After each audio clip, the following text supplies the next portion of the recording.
tumesema tunaidai Young Africans.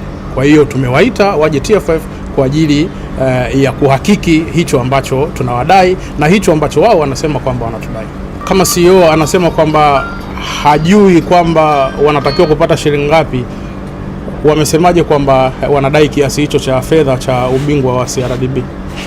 Kwa nini hamkumuuliza hilo swali pia? Sasa kama sisi tunatakiwa kutoa ufafanuzi, wao mbona tayari wameshasema kwamba tunadai hii ya ubingwa, wameitoa wapi? Yanga wanasema wanadai, sisi tunasema kwamba tunawadai. Kilichopo sasa hivi Yanga waje TFF tuweze kufanya reconciliation. Sasa kama wao hawataka kusikia chochote, hilo jambo naliacha kwenye ofisi kuu, kwa maana kwamba litashughulikiwa kitaasisi.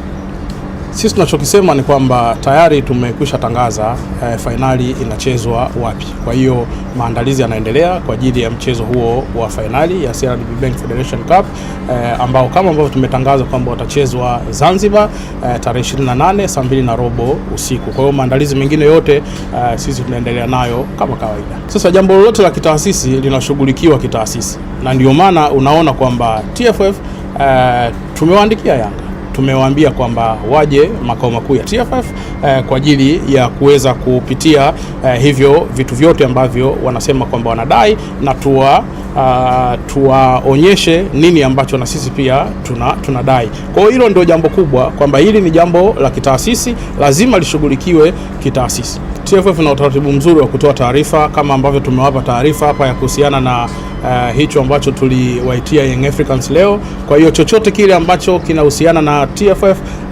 inapofika wakati wa kutoa taarifa, hatuna choyo, tunatoa taarifa vizuri kabisa. Kwa hiyo kuweni na subira, kila kitu kina majibu na kila kitu mtapata majibu yake kwa wakati, kwa namna ambavyo jambo lenyewe linatakiwa.